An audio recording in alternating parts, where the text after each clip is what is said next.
John Bruner, your Executive Director. Today is Tuesday, October 20th, and welcome to our Tuesday Talk. Well, we have some positive news to share with you today. We are at day 13. Tomorrow will be day 14 without any further positive COVID tests here at Freedom Village, anywhere. Residents, associates, anywhere on the campus. So as I've communicated in previous emails, come tomorrow, Wednesday, we will begin to reopen the Freedom Village campus. I have Dr. Ulichny here, our medical director, who will be speaking with us about those different aspects of the reopening and how we fared, so I'm really excited to have him here as well. One topic I want to talk with you first about is our resident storage lockers. We had a very unfortunate incident that I need to share with you that happened in September. We were in the process of trying to locate some storage space for some personal protective equipment, masks and gloves and the like, and we had found what we thought was a empty or abandoned storage locker. There was some confusion as to what the number was and whether that was really the number of the resident that we thought it was. And we tried to reach out to the person that we thought it was that had since actually passed away. So we went under the false assumption that the property was abandoned. We removed the lock from the storage locker and we placed it into another locker. And the terribly unfortunate thing about this situation was we didn't secure it. Subsequently, the resident that did own the belongings in that locker came to us looking for their property. And through a little bit of research, we determined that this was the locker that the belongings had been removed from. The lock had been taken off, and they were put in a subsequent locker. That subsequent locker was left unlocked, and we believe it was likely removed by a family that was moving out of Freedom Village, inadvertently removed. So we were unable to remove the property. I've been working closely with the resident to resolve this. I think we've resolved it quite fairly with the resident, but we're terribly sorry that this happened, and it was our mistake. So when you do make mistakes in life, you own up to it, and I think that we've learned from it. We've learned some things with the way we manage those storage lockers downstairs, and that it should be an absolute rare exception that we would ever touch the property that's within those storage lockers, because each of you own your own storage locker, and all the belongings inside it are yours.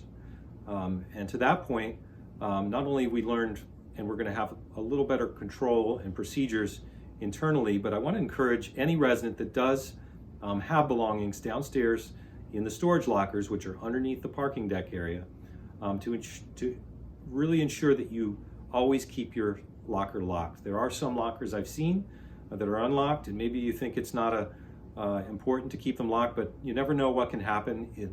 Things can get inadvertently removed. Last thing we'd want you to do is go through what this one resident did, and I encourage you all to just check your lockers, make sure that they are locked at all times, and we will review that procedure and ensure that we're following it consistently on our own, and that we never do that again. So we're really sorry this happened, but I wanted to make you aware of it. Well, now I'm going to meet with Dr. Ulichny, our medical director. We're going to talk about the reopening here at Freedom Village.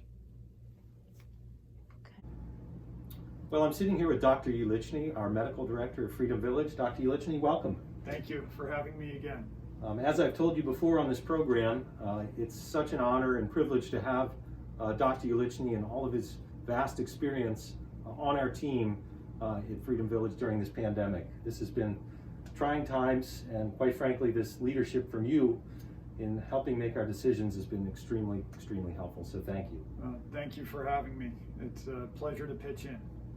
So I mentioned in my introduction that we met last Friday with our COVID task force. So Dr. Ulichny is a member of the COVID task force. We have members of our team, nurses, managers that make up this task force, and we evaluate where we are in the pandemic. We look at public health guidance in determining how we reopen and what safety protocols we keep in place. And as you know, that's ever changing, so we do a lot of reading, we do a lot of research, we use a lot of clinical judgment, like Dr. Ulichny's, in determining what's safe safest for our residents and our staff here at Freedom Village.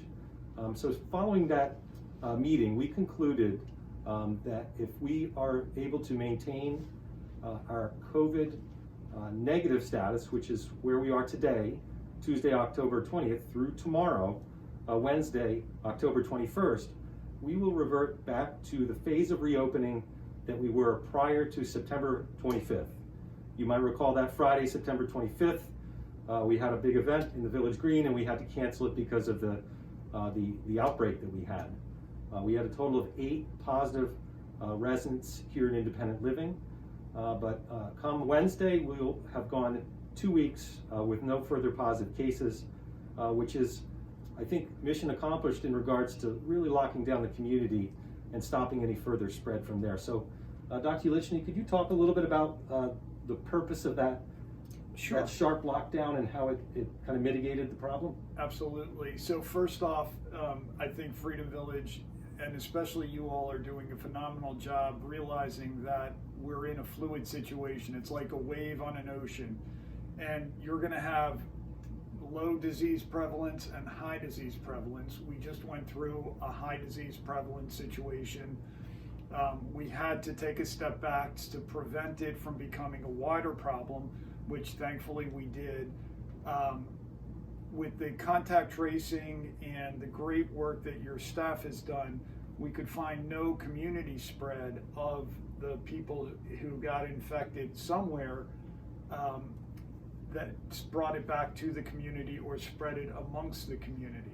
So we feel comfortable that what we are doing, what we have done, has kept the community from spreading it amongst itself, which I think is the key. Now, in terms of disease prevalence across Pennsylvania and across the US, many areas are seeing an increase in the incidence of disease. At Mainline Health, we are experiencing the same situation. We're seeing a lot more positive tests now than we did a month ago. That being said, the hospital rates are staying stable. They're less than 40. So this is a disease that we did not think would go away. We thought we would see ups and downs, and the hospitalized rate is staying relatively stable. So despite the increase in community incidence, we're not seeing the hospitalization rates that we did in April and May, which really scared us. So I'm happy to say that what we're doing as a community and some of the knowledge we picked up, and even the mutation of the virus, is working all towards our favor. My daughter's school, she is away at college. They were in the green phase. They went back to the yellow phase because 18 members of their hockey team all tested positive. Now, the question that we have frequently asked is, where does it come from? Why are people turning positive? If I knew that, I'd be a Nobel laureate. We are confident in certain patterns. So the CDC tells us that patients who become positive or are in the hospital, usually, and this is community-based, not in a facility, usually in the 2 weeks prior to the index infection, they have been in an indoor situation like dining at a bar, those type of situations. We are also aware of spread in gyms, specifically not if people are wearing masks like John and I currently are, but if you go into a class and you exercise without a mask on, that's a very risky endeavor. Pools are exceptionally good for exercise because chlorine cuts down the transmission of the virus in most every bacteria. So it is one of the safest exercises you can do. A group class, I do not go to. I used to love them, but I would not go to them until we have a little better handle on the disease process. I have not eaten in a restaurant since before March. I have done a lot of takeout. I've done some outdoor dining, but I have not eaten in a restaurant. And what separates the dining room here versus the Applebee's down the road from my office is the fact that this community is, one, conscientious, two, They have enhanced cleaning. 3, we know that the HVAC system has been evaluated and we have very good airflow. And 4, we screen our employees. Now, all of those factors taken together makes me more comfortable here than, say, walking into a random TGI Fridays. Good point. Great point. So to that point that you made, Dr. Ulichny, I just want to go briefly over some of the aspects of the reopening that I will outline in a letter to all of you going out today, Tuesday. But just as a reminder of where we were in our reopening. We are going to reopen the dining rooms on Wednesday the 21st at a 50% capacity. We were a little more than that, but we're going to start at 50%. Housekeeping will resume on Wednesday. We are reaching out to the beauty salon to see when they'll be ready to come back, but we are ready to allow them back in the community. To that point as well, I've had some residents come to me and say, boy, John, it seems a lot riskier if I go out to a salon where there's a bunch of strangers sitting in the lobby. And the point is very well taken. We really think it's much safer to have the one stylist here at Freedom Village. It's a much more safe environment to come have your hair done. We will be opening up activity rooms, card rooms, billiard rooms, with some subject to restrictions and sizes, which I'll outline further. We will be opening the auditorium back up. Other meeting rooms, meetings will be allowed. We will allow cross-campus visitation.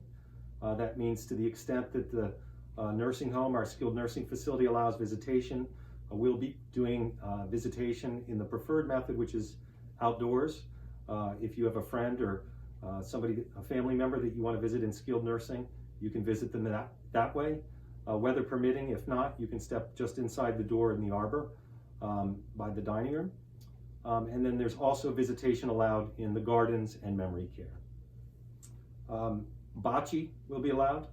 We're going to resume bocce if the league is still going, or if just recreational bocce. Transportation will resume as well. And visitation will resume. So the same visitation plan we had in place before, which is no more than 2 people at a time, visitation in your condo only. And the overarching caveat with all of these activities, with the exception of when you're eating or swimming, is that you're wearing a mask, you're socially distancing, you're following proper hand hygiene, washing often, using an alcohol-based hand sanitizer, and following these CDC recommendations. I agree. I sat in on the meeting, and we have been doing well until this most recent outbreak, and we could not identify a unifying source from campus, and therefore the most likely scenario is that someone was exposed to the virus off campus and brought it back to their residence. That's why, again, doing a thoughtful stepwise approach to reopening, and also making sure that we do what's worked in many other outbreaks: masking, socially distancing, and just good old hand hygiene. It works for influenza every year. It worked in 1918. People have asked me about the vaccine. I would worry about that when it's a more relevant issue. There are too many speculations right now. There's too many variables. For example, one of the vaccine candidates requires storage at minus 40 degrees centigrade. We have one refrigerator unit at Mainline Health that could handle that temperature consistently. So again, until we have to worry about it, until we start having actual vaccine to figure out who we're going to put on a priority list, I would not waste your time or mental effort thinking of these things, because right now it's all speculation. Well, great. Thank you, Dr. Ulichny. I really appreciate your time. Hold on, Dr. here. I'm gonna have you start back. Well, thank you. Okay. Is there anything else we need to cover? Anything that you would want to know? No, I don't think so. I mean, I have some activity-specific questions, but we don't have to do that while we're filming. Okay. Well, thank you for joining us, Dr. Ulichny. I really, as I said before, appreciate so much your knowledge, your expertise, your perspective on navigating through this pandemic, and I really appreciate your time today. Oh, you're welcome. And the chairman of medicine at Mainline Health, Larry Livernice, happens to be an infectious disease specialist, and I meet with Larry on a regular basis, so I feel privileged in the sense that I kind of hear from him at a very high level where things stand, both locally, across the state and across the country. So I'm happy to share any information that I get with you all. Well, that's a great resource at Mainline Health. Tremendous. Well, thank you again. Hi everyone, this is Martha Bowman, the Activities Director here at the community. I know it has been very challenging for you all to be in your condos for these last several weeks. Thank you for your patience and for your dedication to doing that. I think that's what has gotten us back to this point. So thank you for all your hard work and your efforts. We will be resuming the activities here at the community, which is very exciting. I know that I'm excited, and I'm sure you are as well. So I wanted to kind of talk through that a little bit, how that's going to look as we reopen our community again. So I know that while you are all probably very excited to get back into the swing of things, you might be also a little bit nervous or a little bit hesitant to do so, which is fine. So we are going to continue putting all of the programming on channel 1970 so that you can tune in there if you do not want to come to any activities. Aside from that, we will be opening things back up to just about normal. There are going to be some changes with the exercise, the group exercise classes and things like that. So stay tuned. We'll have more details about that in the Bugle, the upcoming Bugle, or most of the activities will resume tomorrow. So the Bugle is not going to be relevant at this point. So if you want to talk amongst your group or your card group or your bocce team, if you would like to go ahead and resume your activities this week, feel free, starting tomorrow. But as far as the group exercise classes and things like that, those will not start till next week. Next week's Bugle will be up to date and current and reflect what is happening currently here at the community. If you have any questions about activities or programming, please don't hesitate to give us a call, and we can answer those questions for you. I do really want to, again, remind you all that when you're at a program or at an activity, you must wear your mask. You need to do your absolute best to be socially distanced. I know obviously it's hard for some of the programs that we have, but please do your best to keep that distance between you and the person next to you. Make sure you are following those proper hand washing guidelines that we've been talking so much about. All those things are going to keep you healthy and you safe, and the people around you. So again, give us a call if you have any questions, but we're very excited to get things back to normal here as far as activities go. So I will see you around campus. Good afternoon, everybody. My name is Jeremy, Director of Dining Services. So I am pleased to inform you that starting on Wednesday, the 21st, we are going to be reopening the dining rooms at 50%. We will still be offering our delivery service as it is now at the 12 o'clock and 5 o'clock delivery time. But the dining rooms will be open for lunch and dinner at 50%. So we will start taking reservations today, Tuesday, October 20th, for tomorrow. It will be the same system that we had set up before, where if it is your turn to make your reservation at 10 o'clock, you can do that. So please, if you remember the day, great. If not, please tune to the dining board on 1970 and you will be able to get that information there. Any questions, please call the host desk. But we do recommend that you make the reservations The Hunt Club is going to be open for normal service as well. We do ask that no more than 2 people per table. If you choose to dine for breakfast or lunch in the Hunt Club, no more than 2 people. If you want to take your food to go, you can definitely do that as well. But we are pleased to announce Hunt Club is back and reopened, and the dining rooms are back open at 50% capacity. Any questions or comments, anything that you need, please contact myself or the host desk, and I'll be happy to answer them for you. See you soon. Thank you. Hello, Freedom Village residents. Rick Tavani, Director of Maintenance here. Following on what John had mentioned earlier, we will be resuming housekeeping duties on Wednesday of this week. So we'll resume full housekeeping duties. Also, we'll be resuming maintenance duties, so all work orders can now be called in, and we'll handle all the work orders. A little update on the sidewalk project. We're going through the permit process right now with the township, so there's just been a little bit delay to go through the permit processing, but we are continuing on that path. And then last but not least for today, Siemens is our alarm company.